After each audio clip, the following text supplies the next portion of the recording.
이제 우리의 마음과 뜻과 정성과 우리 하나님께 어린이 주일 일부 예배로 영광드리겠습니다.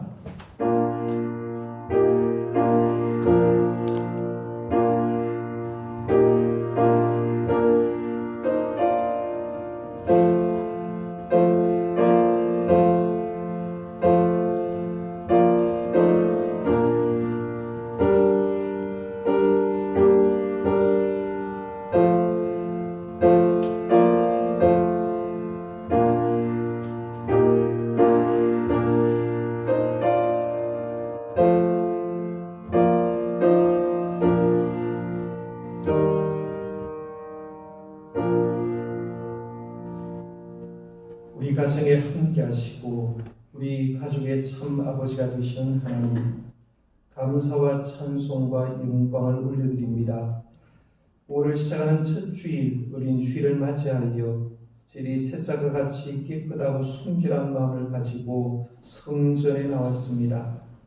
우리의 화목한 가정을 주신 하나님께 감사를 드립니다. 우리의 아름다운 신앙의 유산을 물려주신 부모님과 이 믿음의 기업을 이어받을 자녀를 허락해 주신 또한 감사를 드립니다. 어린아이처럼 낮고 겸손한 마음으로 예배하오니 우리가 드리는 예배를 기쁘게 받아 주옵소서. 예수님의 이름으로 기원드리옵나이다. 아멘. 우리 다시 나셔서 찬송 드리겠습니다.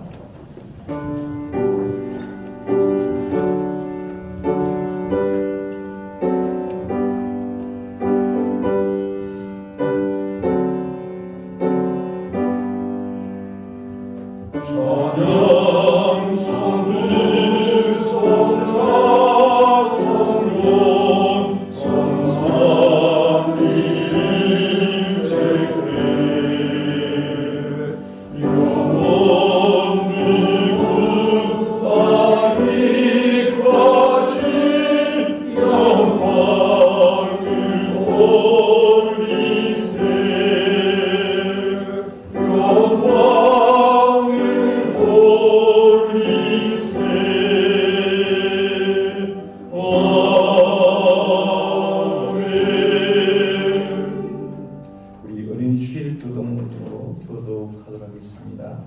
보라, 자식들은 여호와의 기업이요 젊은 자의 자식은 장세의 수중의 화살 같으니 이르시되 진실로 너에게 이르노니 너희가 돌이켜 어린아이들과 같이 되지 아니하면 그러므로 누구든지 이 어린아이와 같이 자기를 낮추는 사람이 또 누구든지 내 이름으로 이런 어린아이 하나를 영접하면 또 아비들아 너희 자녀를 노엽게 하지 말고 오직 주의 교훈과 훈계로 양육하라. 그리하면 늙어도 그것을 떠나지 아니하리라. 아멘. 우리 지난 한 주간의 삶을 돌아보면서 하나님 앞에 사람 앞에 잘못되고 돌우신 부분 고백하는 참회의 기도를 드리겠습니다. 기도합니다. 하나님 아버지, 지난 한 주간의 삶을 살아오면서 우리의 잘못된 우리 시간을 고백합니다. 오직 하나님의 중심으로 하나님의 영광을 위해서 살아야 되지만 너무나 많이 부족한 우리의 모습입니다.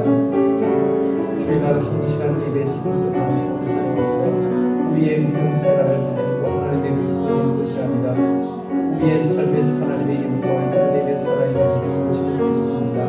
주여, 우리의 죄와 우리의 허물을 용서하여 주옵소서. 당장 아버지의 품을 떠나는 순간 그의 삶에는 고통과 시련과 힘든 일만 계속되었습니다.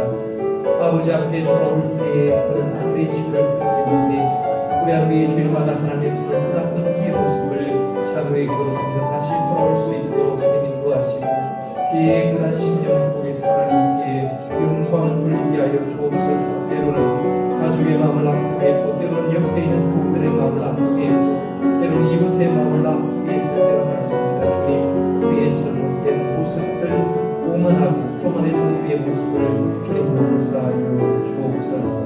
역사하여 주옵소서. 하나님의 말씀입니다.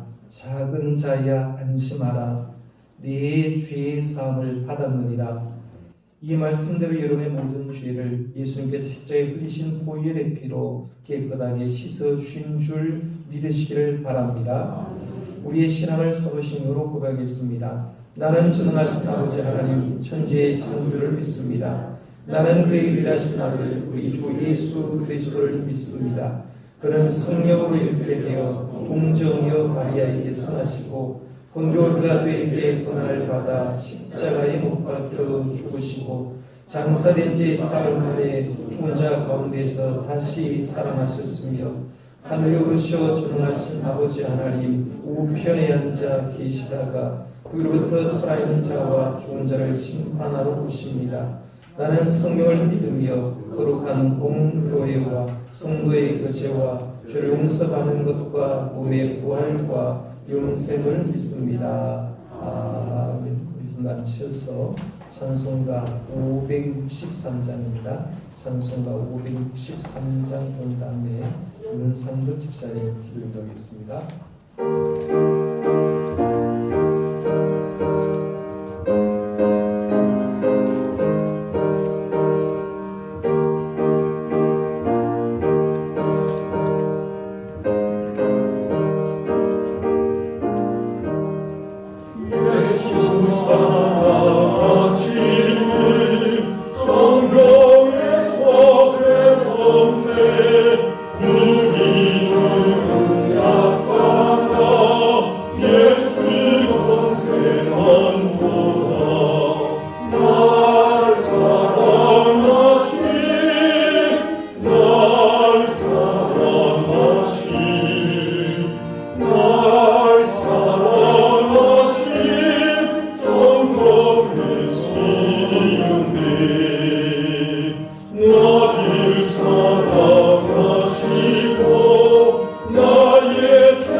저희들을 빛의 자녀로 삼아주셨기에 은혜를 삼아 신명이 모여서 예배 드릴 수 있음에 아버지 하나님께 찬양과 경배를 드립니다.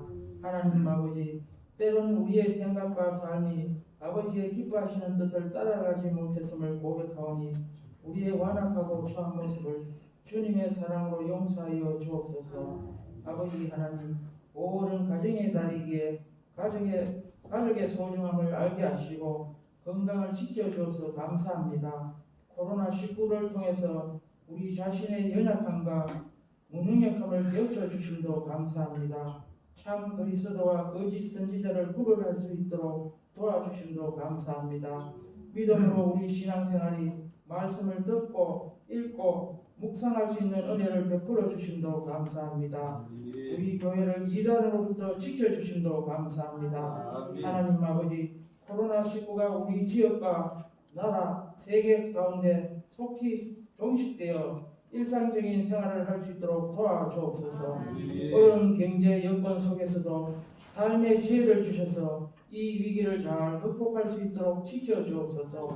국가의 안녕과 지역 사회를 위해서 기도할 수 있는 은혜를 베풀어 주옵소서. 우리 교회가 지역 사회의 어려운 이웃을 위해 도와주며 저들을 위해 기도할 수 있는 교회 되게 하옵소서. 단위에 세우신 목사님 건강 지켜주시고 영역과 지력을 더하셔서 그 입술에서 선포되는 주의 말씀에 성령의 능력으로 진리의 말씀이 되게 도와주옵소서. 도우시는 부목사님과 전도사님 맡은 교육기관들이 하루 속히 회복되는 은혜로 베풀어 주옵소서.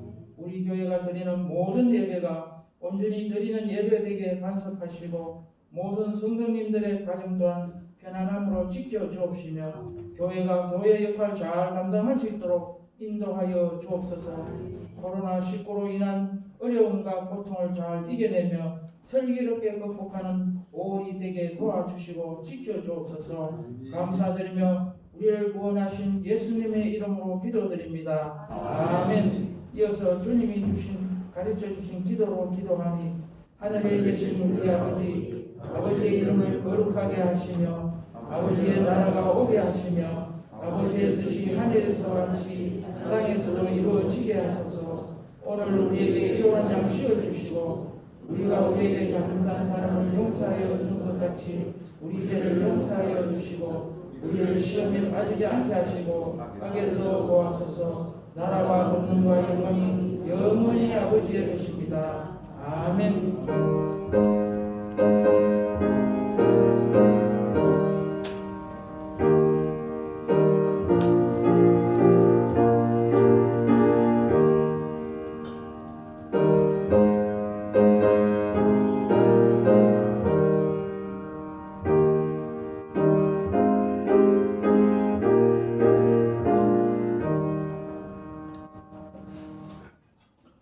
오늘 공원 찬송은 피아노로 드리는 공원 찬양이 되겠습니다. 우리 공나천일이 하나님의 은혜라는 곡으로 피아노로 공원 찬양 드리면서 이를 공헌하고 있습니다.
아름다운 봉헌 연주와 함께 귀한 일을 구별하게 드립니다. 우리의 믿음은 오직 하나님의 은혜라는 걸 고백하면서 이렇게 귀한 예물 하나님께 구별하게 드렸습니다. 드린 손길들 축복하시고 주의 은혜와 축복이 그 삶과 가정 위에 넘쳐나게 하여 주옵소서. 주의 예물을 정성껏 구별해 드렸으니 드린 손길들 축복하시고 늘 주의 은혜 속에 살 수 있게 주님 도와주옵소서. 11주임을 드린 여러 가정들이 있습니다. 어려운 가운데도 내 삶에 누리는 모든 것이 하나님 주신 것인 줄 알고 구별하여 드렸사오니 성경에 약속한 대로 이 땅에 기름진 넉넉한 복으로 주님 채워 주옵소서. 아버지 하나님 여러 가정에서 감사의 힘을 드렸고 선교 장학의 힘을 특별히 하나님께 드렸습니다. 힘을 받으시고 아버지 목적대로 잘 사용되게 하시며 주님의 기뻐하는 흔적들을 우리가 이 땅에서 일할 수 있을 때 많이 남길 수 있게 주님 도와주옵소서. 특별히 아버지는 귀한 김요한 생일을 맞아서 성장 장식 예물 드린 손길이 있고 또 5월 한 달을 주님께 의탁하면서 그리고 새롭게 직장 생활에서 또 이성 지켜서 감사하고 예물드린 여러 손길들이 있습니다. 힘을 받으시고 그 기도 제목 들으시며 주의 축복이 가정마다 사업자마다 넘쳐나게 하여 주옵소서. 주님 예물 받으시기에 모든 분들에게 더 큰 복을 이루어 주실 줄 믿사옵고 예수님의 이름으로 축복하며 봉헌 기도드리옵나이다. 아멘.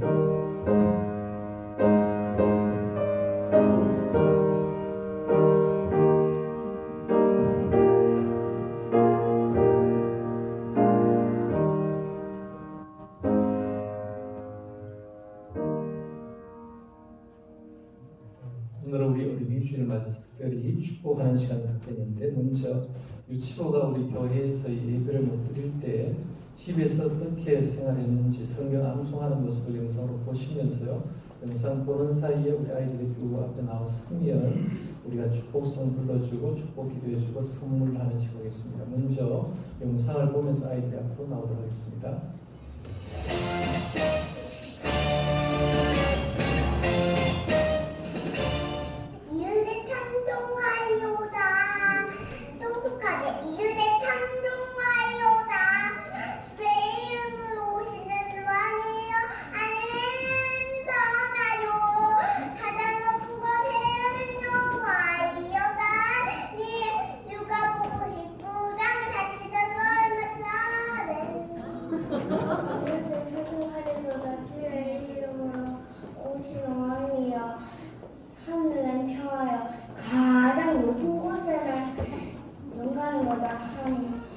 누가복음 19장 38절 말씀. 아멘. 믿음은 찬송하리로다.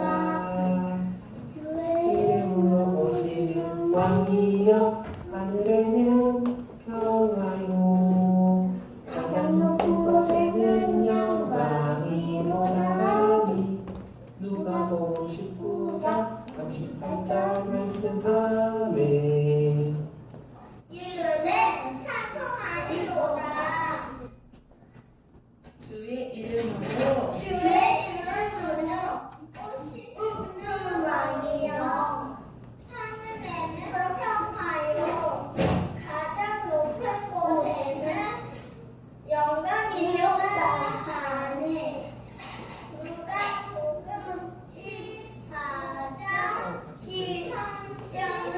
8절 말씀. 아멘.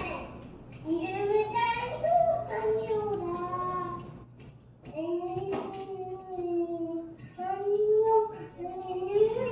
영화요 가장 높은 곳에는 영광이요 하니 누가 오면 힘든가. 아멘. 내가 찬송하리로다. 주의 이름으로 오시는 왕이여 하늘에는 평화요 가장 높은 곳에는 영광이로다니 누가복음 19장 34절 말씀. 아멘.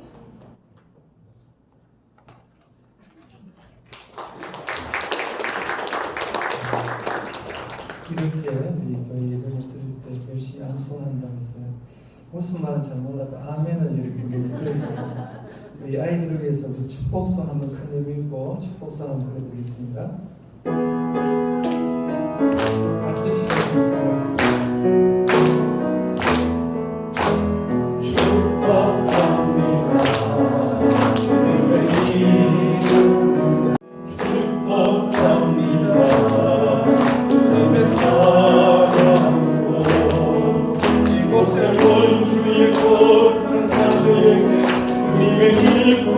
주님의 사랑이 충만하게 넘치기를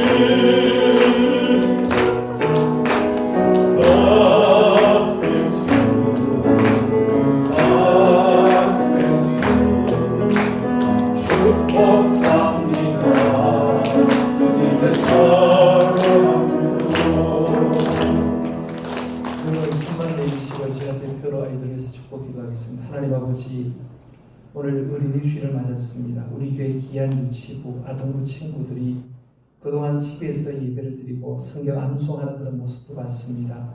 오늘 하나님의 손에 나와서 주의 이름으로 이들을 축복하오니 예수님이 어린아이를 안고 축복해 준 그 축복의 놀라운 역사가 이들에게 일어나게 하여 주옵소서. 건강하게 하시고 지혜롭게 하시고 믿음으로 잘 성장해서 하나님의 나라에서 이 세상 나라에서 크게 쓰임받는 아들, 딸들 되도록 주님 이들에게 복내려 주옵소서. 주님 함께 실중에 싸웠고 예수님의 이름으로 축복하며 기도하옵나이다. 아멘. 우리 각 부서에서 나와서 이제 선물 드리는 시간이 있겠습니다. 우리 선생님들 나오셔서 유치부, 아동부 친구들 선물을 전달하도록 하겠습니다. 예. 자, 선물 전달할 때 우리 큰 박수 한번 치기를 바랍니다.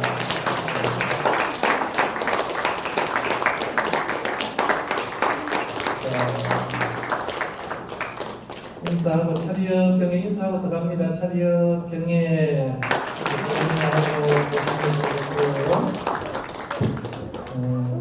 우리 교회 서시시한테 우리도 인사하겠습니다. 하나님의 평강이 사랑하는 성도님과 함께 우리 앞뒤 저분과 인사해 주시길 바랍니다. 교회 소식 전하겠습니다. 오늘 이 어린이 주일 일부 예배 나오신 여러분께 감사드리고요. 제 예배가 다음 주일부터는 정상적으로 예배를 드리려고 합니다. 왜냐하면 한국에도 코로나 확진자가 해외에서 유입된 사람으로 몇 명씩 생겨도 국내에 있는 사람들도 지역의 확진자는 거의 줄었습니다. 대구도 3일째 지금 한 명도 확진자가 나오질 않고 있습니다. 이때 우리 믿음이 언제나 쉴 수 없으니까 다음 주부터는 정상적으로 1부, 2부 예배를 드리겠습니다. 우리 정상으로 드린다는 것은 1부 예배는 구역별로 이렇게 찬양을 하고요. 2부에는 할렐루야 찬양대로 하고 가운데 있고 정상적인 그런 모습으로 예배를 드리도록 하겠고요. 다음 주일 찬양 예배 및 중식 제공도 이제 하겠습니다. 근데 우리 지금도 식당에 다니고 잘 움직이듯이 교회도 조심해서 우리 식당을 운영할 거니까요. 그렇게 하시고 찬양 예배도 드리니까 그렇게 하시기 바랍니다.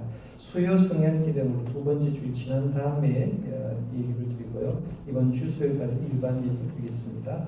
교회 학교도 다음 주일부터 부서별로 조심스럽지만 마스크를 끼고 간격 유지하고 예배를 드릴 테니까 우리 부모님들 신경 써서 보내주시길 바랍니다.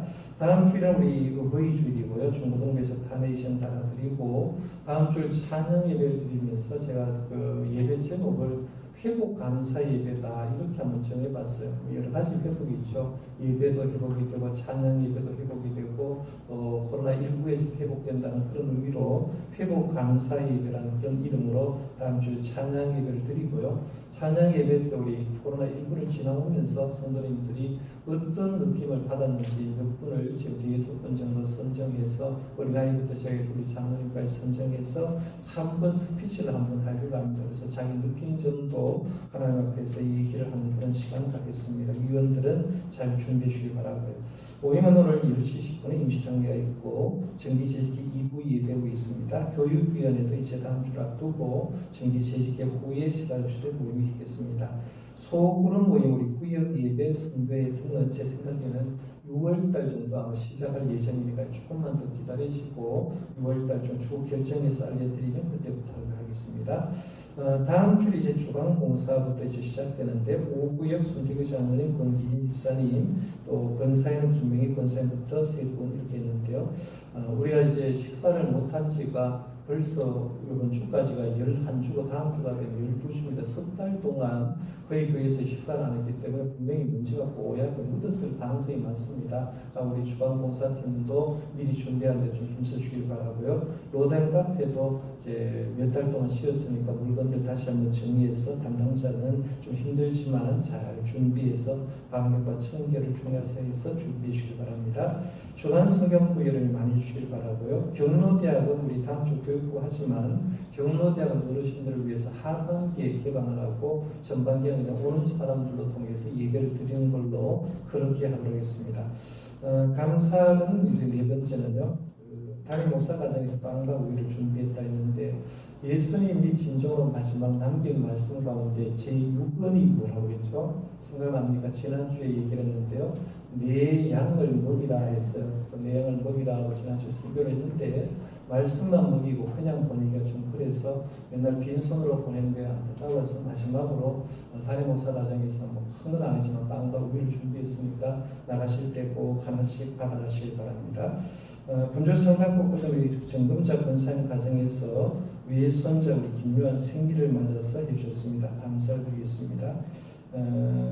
그리고 신방이 이제 각 가정에 제가 인도네시아 갔다 와서 신방을 쭉 하려고 했는데 신방을 못하는 가정들은 다음 주일 쉬고부터 신방을 좀 찾겠습니다. 그래서 두려운 분은 잡지 마시고 담임 목사 와가지고 코로나 걸릴 걸 걱정하면 잡지 말고 저는 제일 청정 지역에 있습니다. 그래서 교회 안에 있으니까 별 문제가 없으면 이제 신방 받을 가정은 한 가정, 두 가정 신방을 할 거니까 다음 주 지나고부터 신방 필요한 가정은 교회에서 요청하시면 신방하도록 하겠습니다. 그리고 오늘 우리 곽형 권사님이 딸 조이기가 아파서 안 왔습니다만은 그간 지난 주간에 신랑이 우리 이대건 농학 박사입니다. 특별히 한국의 남분야에는 명장입니다. 남분야의 명장인데 책을 한 권 내서 책을 앞으로 또 한 권 나오는데 한국 출란 가이드북이라고 해서 난을 어떻게 키울 건가 하는 것에 대해서 초보자들이 보는 책을 내는데요. 혹시 보실 분들 보시고 제가 이거 우리 도서실에 비치를 할 테니까 보시고요. 나중에 곽형 권사님 보시거든 축하해 주시기 바랍니다. 우리 정근자 권사님과 우리 곽형 권사님 가정에 좋은 일이 있는데요. 축하 박수 한번 드리겠습니다. 감사합니다. 말씀 바로 보도록 하겠습니다. 우리 하나님 말씀은 마가복음 10장 말씀입니다. 마가복음 10장 13절 말씀부터 16절 말씀까지 되겠습니다. 신약성경 71쪽입니다. 71쪽 마가복음 10장 13절 말씀부터 16절 말씀까지 차였으면 제가 봉독하겠습니다. 여러분 경청해 주시길 바랍니다.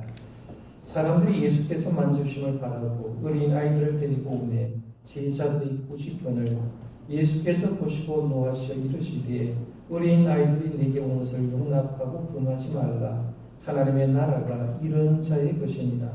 내가 진실로 너희에게 이르노니 누구든지 하나님의 나라를 어린아이와 같이 받들지 않는 자는 결단코 그곳에 들어가지 못하리라 하시고 그 어린 아이들을 안고 그들 위에 안수하시고 축복하시니라.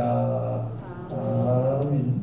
우리 할렐루야 찬양대에서 찬양을 하나님께 영광을 드리겠습니다.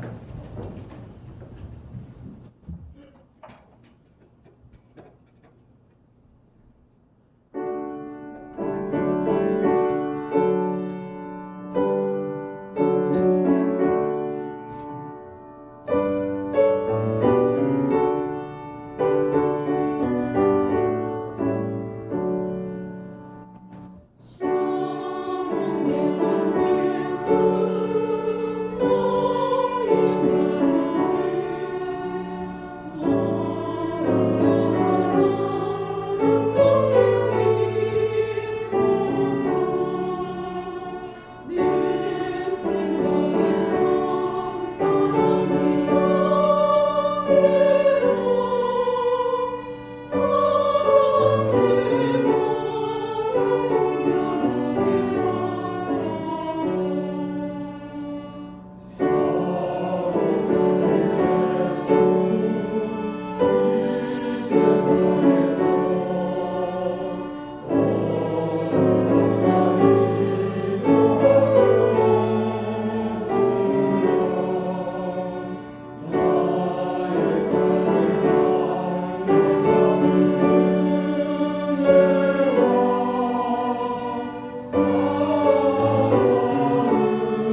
저는 월요일이 쉬는 날인데요.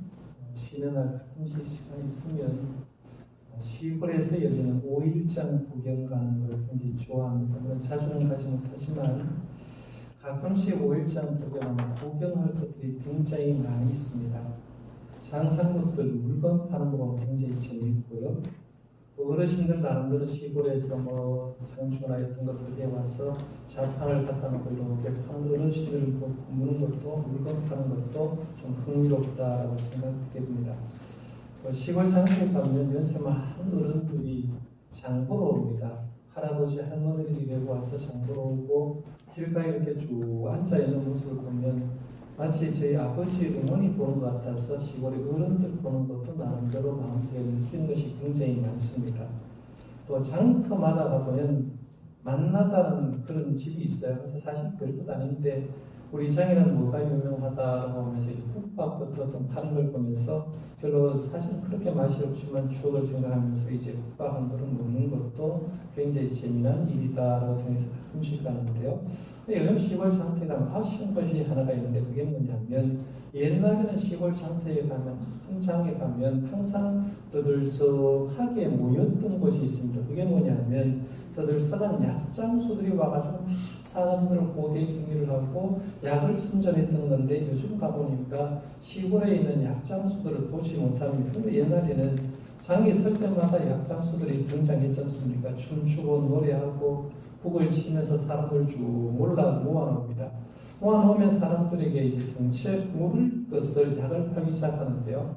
보통 우리 약을 먹으면 약은 한두 가지 효능 정도 있으면 되는데 장터에서 파는 약은 만병통치약을 팔았습니다. 남자가 먹으면 남자에게 참 좋다고 이렇게 하고요. 여자가 먹으면 여자에게 참 좋다고 얘기하고 노인들이 먹으면 노인들이 굉장히 좋다고 얘기하면서 이 약만 먹으면 모든 문제가 해결될 것 같이 그렇게 얘기를 합니다. 그래서 약장수들이 그런 얘기하죠. 이 약 한번 먹어봐. 날이면 날마다 오는 게 아니야 라고 말하면서 이 약 한번 먹어봐라고 참 얘기를 합니다. 그리고 약을 열심히 선전하는데요. 그 약장수들이 모이는 그 터에 제일 앞부분에 누가 앉아있느냐 하면 항상 어린아이들이 쫙 앉아 있습니다. 어린아이들이 앉아 있는데요. 재미가 있으니까 앉아 있는 거죠. 옛날 뭐 볼 것 없으니까, 들을 것 없으니까, 약장수들이 파는 것을 보고, 춤추는 것 보고, 사람들이 모인 거 보니까 좋으니까 앉아 있는데, 그 약장수들이 처음에는 한 사람도 모으는 게 귀하니까 어린아이들 다 놔뒀다가, 약을 팔만할 때 되면 하는 말이 하나가 있어요. 그게 뭐냐면, 애들은 가, 이렇게 합니다. 애들은 가고 어른들만 모이고 이 약을 사보라고 그렇게 하는데요. 근데 왜 약장수들이 애들은 가라고 했을까요? 애들은 자리만 차지하지 구매력이 없잖아요. 돈이 없어요. 그러니까 자리만 차지하고 구매력이 없으니까 결국에는 결정적인 순간 어떤 걸 팔아야 될 때는 이 아이들은 집에 가라고 이렇게 얘기를 하는데요. 그 얘기를 가만히 한번 생각해보고 제가 오늘 본문 말씀을 생각해보면 오늘 본문 말씀도 이제 가만히 보면 예수님의 제자들이 예수님과 함께 복음 장사하는 거잖아요. 하나님의 나라 확장 장사를 하는데 그 장사치에서 누가 왔느냐면 어린아이들과 많은 어머니들이 오니까 그 어머니들과 어린아이들을 보면서 제자들이 하는 것이 뭐냐면 애들은 가라라고 하는 그런 목소리가 들리는 것 같습니다. 13절 말씀이 바로 그 얘기 한번 보십시오. 사람들이 예수께서 만져주심을 바라고 어린아이들을 데리고 오매 제자들이 꾸짖거늘 이렇게 뭐라고 꾸짖었을까요? 얘들은 가라고 꾸짖었을 겁니다. 얘들은 필요 없으니까 가라는 거예요. 여기 어린아이들, 오늘 어린이 주일입니다만은 오늘 어린아이들이 안고 축복해주고 선물도 줬습니다만은 어린아이들이 언제부터 인정받고 사람 대우받았을까라고 생각해 볼 필요가 있습니다. 어떤 분이 말했는지 모르지만 이런 말을 했습니다. 어떤 분이 18세기는 남자를 발견했고 19세기는 여자를 발견했고 20세기는 어린이를 발견했고 21세기는 노인을 발견했다라고 해서 지금 우리가 살고 있는 시대는 21세기입니다. 그러니까 지금은 어느 사람이 중요하다 하면 어떻게 하면 노인들을 잘 살게 할까 노인들에 대해서 굉장히 갔는데요. 어린이들에서 중요성을 발견한 것은 20세기라고 해요. 20세기에 어린이를 발견했다고 하는데요. 20세기는 1901년 1월 1일부터 2000년 12월 31일까지가 20세기입니다. 그러니까 엄밀로 말하면 20세기에 어린아이를 발견했다라고 이렇게 얘기하는데 20세기 말경쯤 되어서 어린아이가 얼마나 귀한가를 그때서야 알게 되었다는 겁니다. 그러니까 얘들은 가라라고 얘기했던 제자들이 꾸짖었던 그때는 1세기입니다. 그렇죠? 1세기에는 과연 어린아이들이 어떤 대접을 받았을까를 생각해 봐야 됩니다. 우리가 성경 말씀 봐도 이해를 못하는 게 뭐냐면 자꾸 21세기의 머리를 가지고 이 말씀을 21세기로 생각하니까 이 말씀이 은혜가 안 될 때가 있는데요. 우리가 생각할 때 항상 21세기에 살지만 우리의 생각은 1세기의 사람들은 어린아이를 어떻게 받아들였고 1세기의 사람들은 이 말씀을 어떻게 받아들였을까 한번 생각해 볼 필요가 있는데요. 1세기의 어린아이들은 어떤 대접을 받았느냐 하면 첫 번째로 숫자로 계수되지 않았습니다. 근데 요즘 어린아이들은 교회 오면 교회 아동부 몇 명, 중고등부 몇 명 이렇게 계산을 합니다만은 옛날에는 그렇지 않았다는 거죠. 그래서 하나님의 백성과 군대에서 숫자로 계수되지 않았어요. 이유는 뭐냐면 높은 영아 사망률 때문입니다. 아이가 되어서 성인이 될 때까지 살 확률이 그렇게 많지 않았거든요. 그러니까 어린아이가 저기에서도 숫자에 안 넣습니다. 왜냐하면 오늘 살아있는 애가 내일 죽을 수도 있기 때문에 그 아이를 숫자로 계수를 하지 않았던 걸 보게 됩니다. 두 번째는 어린아이는 교육을 누가 담당했느냐 하면 학식이는 노예가 교육을 담당했습니다. 그런데 지금은요. 아이를 하나 임신하면 그때부터 시작해서 엄마가 뭐 하냐면 태아 교육한다고 해요. 태아 교육하잖아요. 그래서 제가 우리 신방을 가보면 우리 교회는 아닙니다만 다른 교회에서 신방을 가보면 아이 임신했는데 벌써 뭘 듣느냐 하면 영어 회화를 듣는 거예요. 영어를 계속해서 듣게 하는 어머니가 들으면서 아이에게 뱃속부터 영어 교육시킨다고 이렇게 노력하는데요.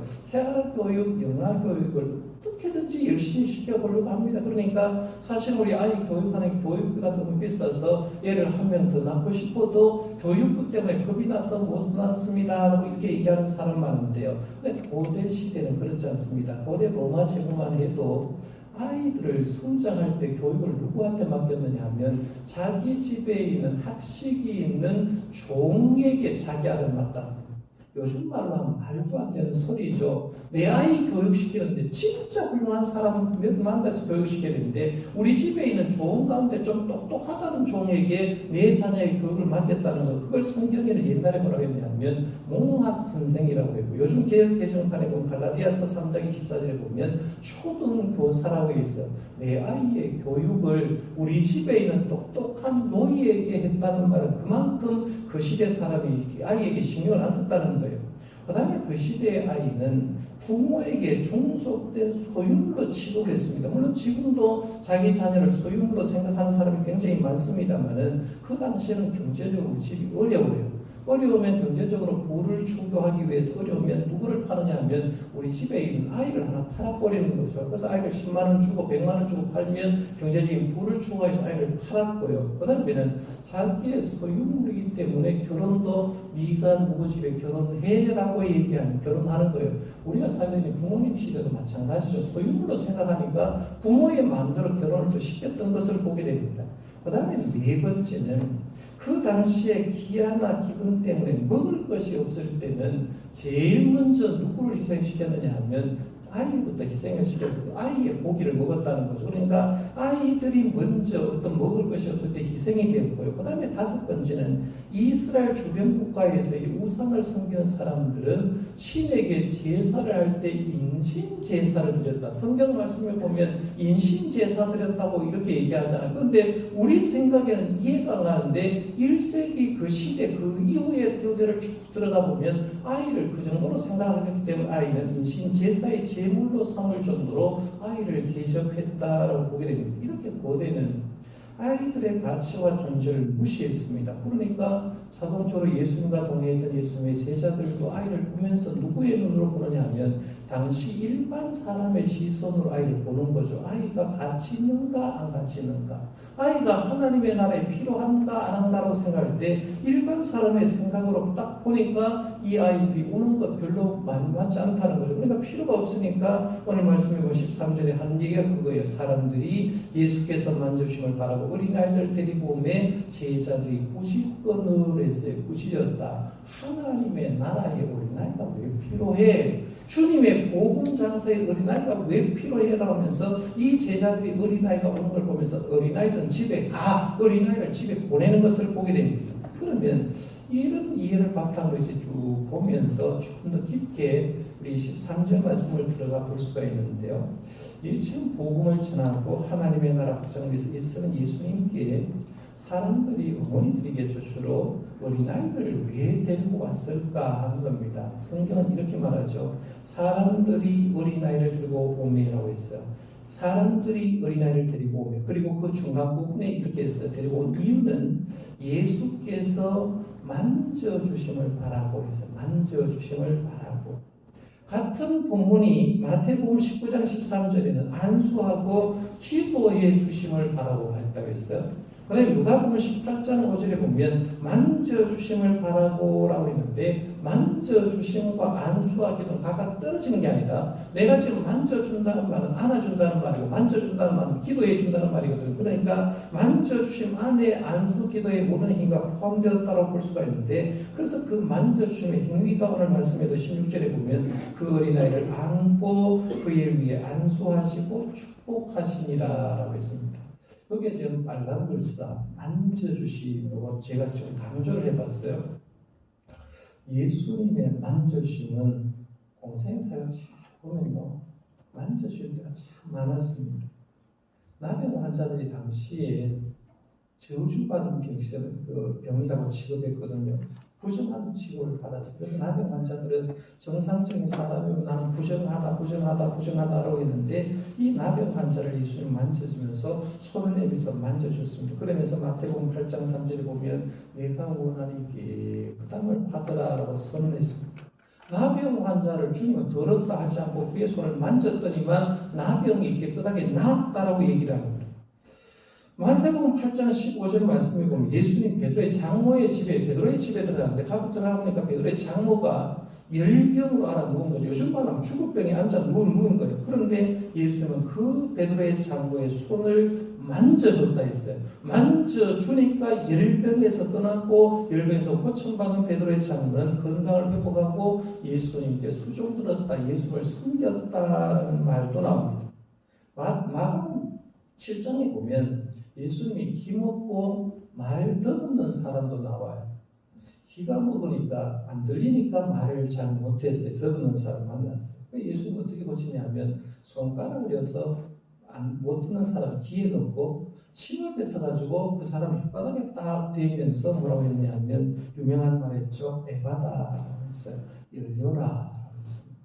주님이 양귀에 손을 넣고 입을 가지고 손을 딱 대고 하는 말이 에바다, 귀도 열리고 입도 열려라고 에바다라고 얘기를 했더니만 그 순간 그의 귀가 열리고 입이 열려서 말을 하고 듣게 되는 역사가 일어났던 걸 봅니다.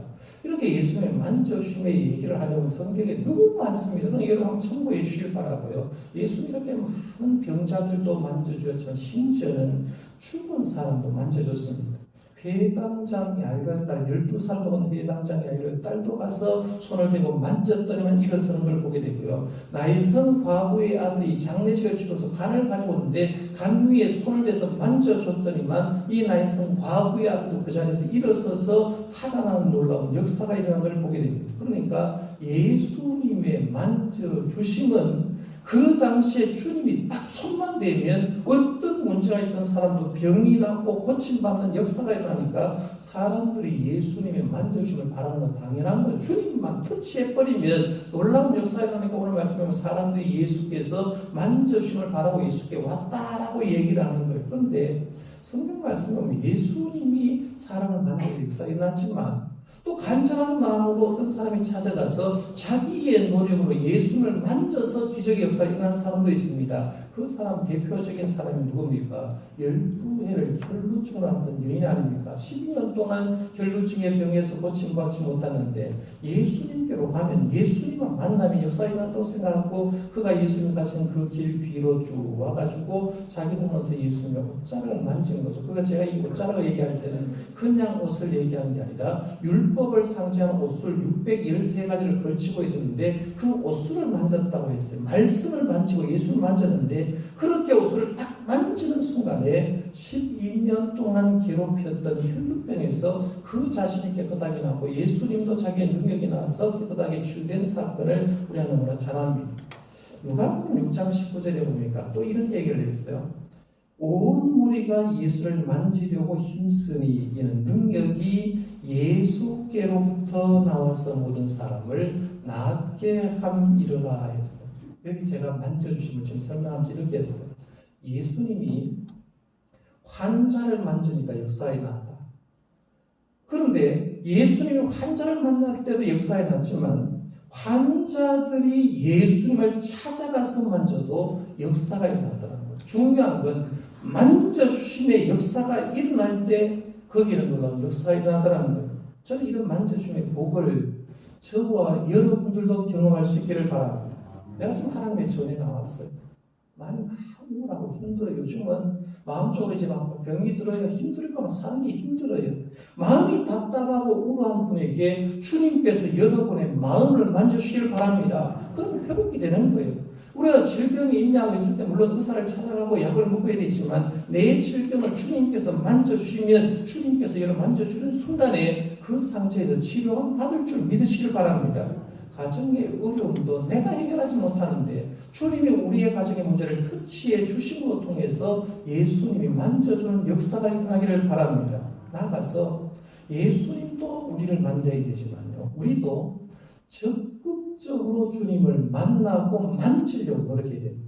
무슨 말이냐면 일방적으로 아무것도 하지 않고 주님 날 만져주게 하는 것보다는 오늘 여기 나오는 12의 혈루증 앓던 여인처럼 예수를 찾아가는 거예요. 예배로 통해서 한번 찾아보고 기도로 통해 한번 찾아가서 내가 예수를 만나려고 노력하는 순간에 주님 거기 계시면 주님을 터치하는 순간에 내 문제가 풀어주는 줄도 믿으시길 바랍니다. 그러나 주님께서도 날 만지고 나도 주님 위해서 만지려고 열심히 노력할 필요가 있는 거예요. 이게 만져주신 역사입니다. 그러나 사람들이 예수님을 가면 역사가 일어나니까 어머니들이 아이들을 데리고 예수님께 오는 건 당연하다는 거예요. 그런데 문제는 제자들이 가지고 있던 어린아이들에 대한 생각이었다는 거죠. 아이들은 하나님의 나라에서 복음 전하는데 자기만 차지하고 실속 없는 존재인데 너희들이 왜 와서 예수님의 사역에 지금 방해하냐라고 말하면서 애들은 가라고 지금 꾸짖고 있는 거예요. 근데 이렇게 모습을 예수님이 보신 다음에 예수님의 반응을 14절에 이렇게 썼어요. 예수께서 보시고 노하시어 이르시되 어린아이들이 내게 오는 것을 용납하고 금하지 말라. 하나님의 나라가 이런 자의 것입니다 했어요. 이 말은요. 2000년 전으로 말하면 그 어떤 사람도 하지 않은 파격적인 말입니다. 하나님의 나라는 이런 자이고 어린아이가 내게 오는 걸 금하지 말라고 얘기를 했는데요. 예수님은 먼저 뭐라 하냐면 예수께서 제자들의 그 모습을 보고 노하셨다는, 보시고 노하셨다는 거예요.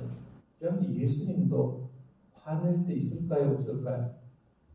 성경 말씀에 보면 예수님이 흑인자이신 예수님, 그 사랑에 마시는 예수님이 화낼 때가 있었어요. 언제 화냈느냐? 대표적으로 몇 가지만 들면요.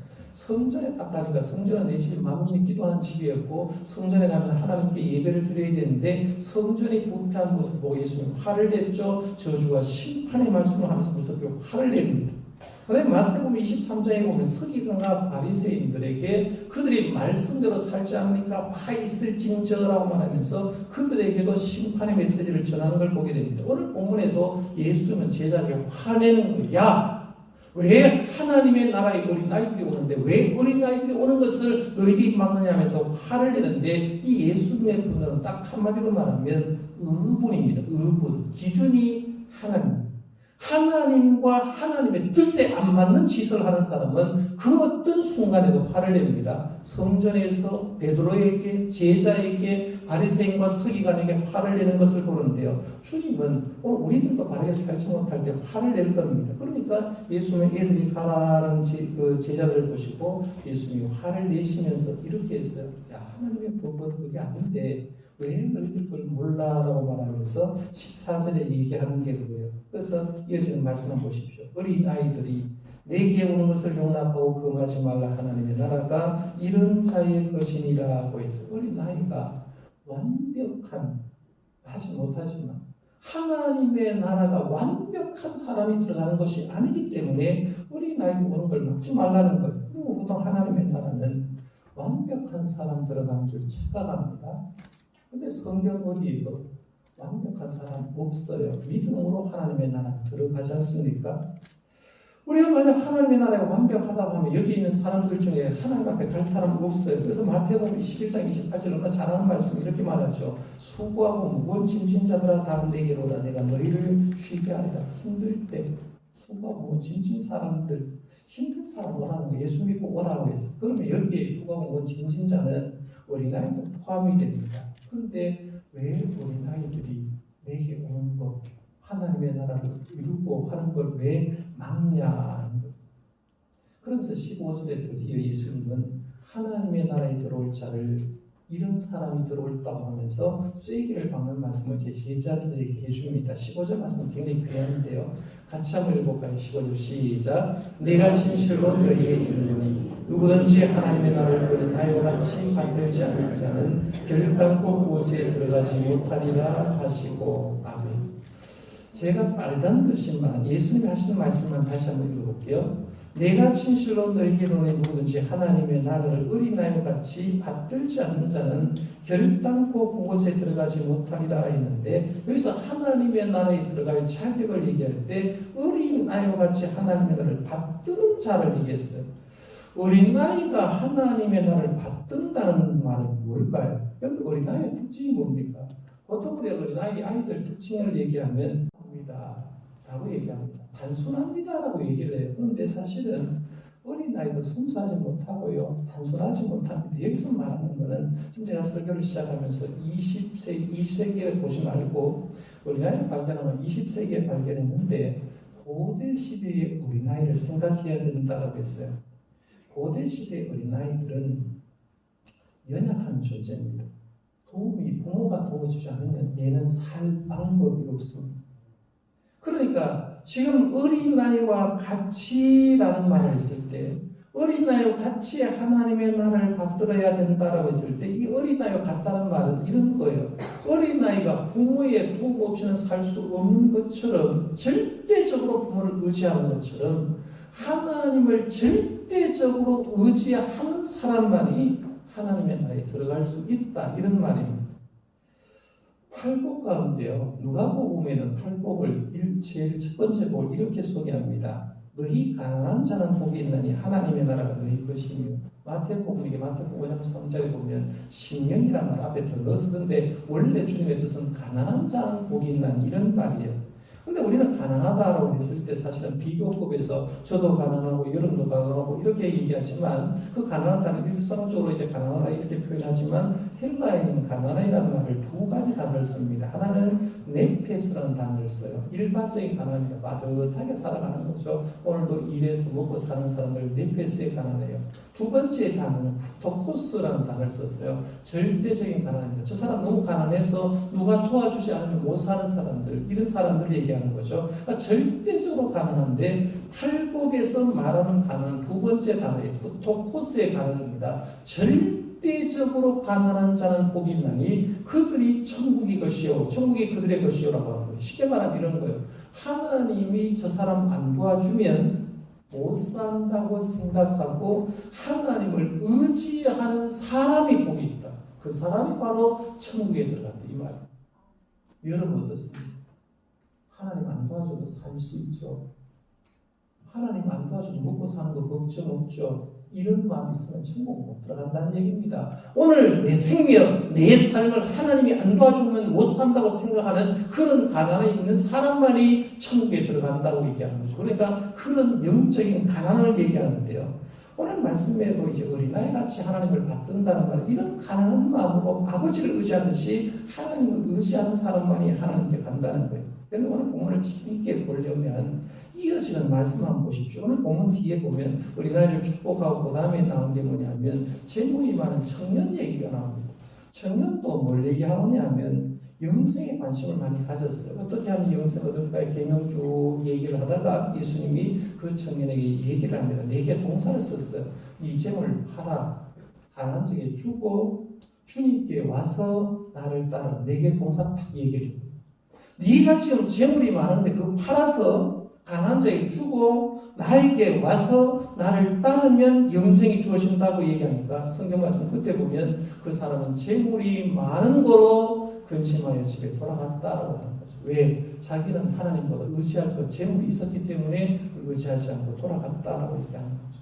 이렇게 세상 나라는 어린아이가 아버지 없이 못 사는 것처럼 하나님의 나라 역시 하나님의 도우심이 없으면 못 산다고 믿고 고백하는 자만이 들어갈 수 있다라고 해요. 그래서 그 진리를 전파한 다음에 예수님은 행동을 옮깁니다. 16절이죠.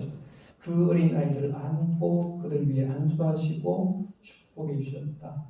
제자들은 이들은 가라라고 하는데 예수님은 그 아이를 안고 안수하고 축복해 주셨다. 당시로 보면 파격적인 일을 예수님. 어떤 사람도 하지 않는 파격적인 일은 예수님이 어린아이를 안고 축복해주고 이 어린아이 같은 사람만이 하나님의 나라에 들어왔다고 가르쳐주는 걸 봅니다. 우리가 잘 아는 본문인데요. 이 말씀에서 우리는 몇 가지 생각을 깊게 한번 해볼 필요가 있어요. 첫 번째는 나는 어린아이를 배척하지 않는가 하는 겁니다. 지금은 아이를 끔찍하게 생각하는 것 같아요. 아이가 태어나면 끔찍하게 생각하는 것 같지만 지금도 우리 한국에 있는 사람들 어머니의 마음속에는 뱃속의 아이는 내가 지워도 된다고 생각하는 사람이 의외로 많습니다. 필요 없이 숨긴 거 지워도 된다고 생각합니다. 하나님이 주신 생명인데 내가 과연 어린아이라고 뱃속에 있는 아이라고 생명이라고 없애도 되는 것은 아닙니다. 낙태가 죄가 아니라고 생각하는 사람들이 많다는 겁니다. 이거 한번 생각해 볼 필요가 있죠. 나는 어린아이를 배척하지 않는가. 두 번째, 교회는 아이들을 하나님의 능력, 하나님의 나라의 일원으로 받아들이고 있는가 하는 겁니다. 지금 보통 교회를 얘기할 때 교회의 능력을 어디서 얘기하냐면 교인 수 많이 모일수록 교회 대단하다고 생각합니다. 건물 클수록 대단하다고 생각하고 재정이 많을수록 대단하다. 이번 코로나를 통해서 이런 느낀 게 뭐였습니까? 대형 교회도 한순간에 교인 다 흩어질 수 있다는 걸 저는 배웠습니다. 이제는 건물도 숫자도 의미가 없습니다. 진짜 하나님의 나라 일원으로 어린아이까지 우리 모두가 진짜 하나님의 나라의 한 생명이라고 생각하는 것이 바로 교회의 힘인데 과연 우리가 이렇게 받아들이고 있는가 하는 겁니다. 그 다음에 세 번째는 교회는 어린아이들을 위해서 최고의 투자를 하고 있는가. 어린아이를 위해서 얼마나 물질적으로 정성을 다해서 선생님들이 투자하고 있는가. 네 번째, 모든 인간은 하나님 앞에서 어린아이와 같음을 인정하는가 하는 겁니다.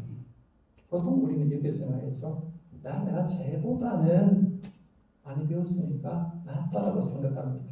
어른들이 비교했을 때 아이들도 나은지 물론 있겠습니다만 사실은 어른들도 모든 방면에서 어른을 정의할 때 이렇게 얘기합니다. 과정 속의 존재이다. 어른이 완벽합니까, 여러분? 어른들도 대하에 보면 우리나라에 비해서 어떤 사람 많아요. 아이와 비교해서 50도 100보예요. 비슷비슷하다는 거예요. 어른도 미성숙하고 어른도 미완성하고 어른도 미약한 사람 많아요. 그러니까 우리가 가만히 보면서 느끼는 게 뭐냐면 내가 하나님 앞에서 난 아직 어린아이다 생각하시는 어린아이다. 이런 마음이 있어야 하나님께 매달린다는 거예요. 다섯 번째, 아이들이 부모를 절대적으로 의지하듯이 나는 하나님을 절대적으로 의지합니다. 하나님 없이도 살 수 있을 것 같지 않습니까? 교회 안 나와도 충분히 살 수 있을 것 같아요. 과연 우리가 그러냐? 그런 사람에게는 천국이 보장이 되지 않는다라는 얘기입니다. 왜? 내가 주인이다.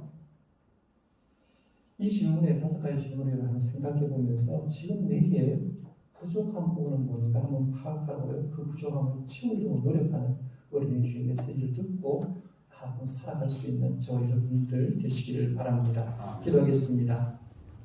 하나님 아버지 를 감사합니다. 어린이 주일 하나님 주신 귀한 말씀 들었습니다.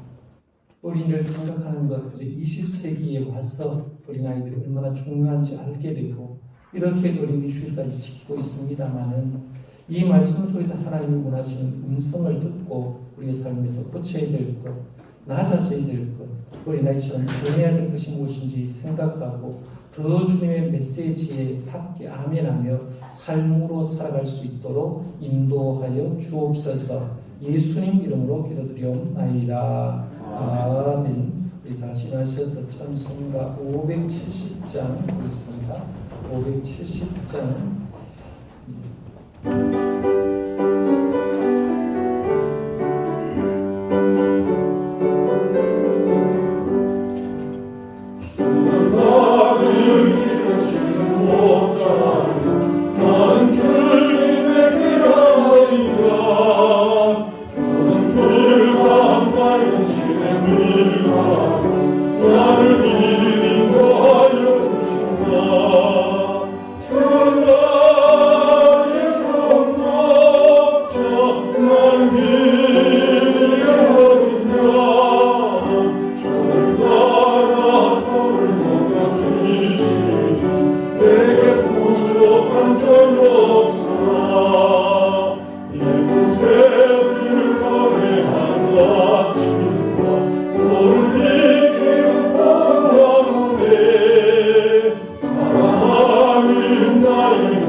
성령님의 교통하심, 오늘 주신 하나님의 말씀 듣고 말씀대로 살고 다짐하는 온 성들 머리 위에 가정하는 일들 위해 또 우리 교회 어린이들과 이 땅에 있는 모든 어린이들 위해 지금부터 영원토록 함께 하시기를 간절히 축원하옵나이다. 아멘.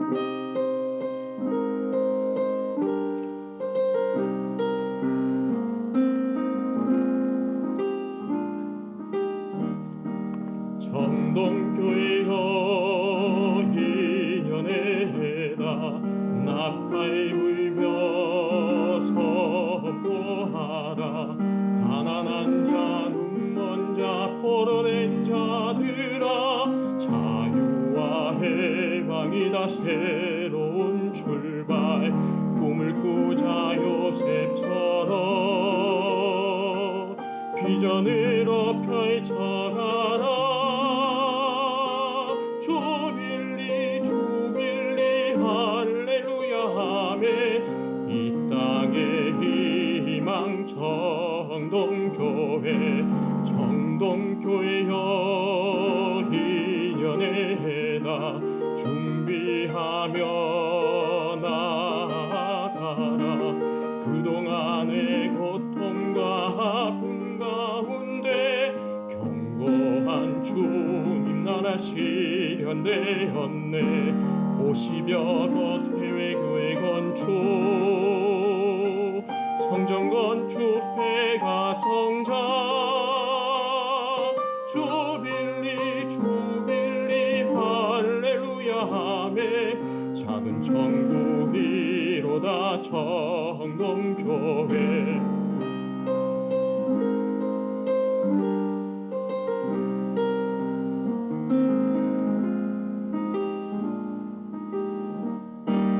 정동교회여 인연에다 미래를 향해 출발하라. 이 시대의 모형적 건강한 교회 하나님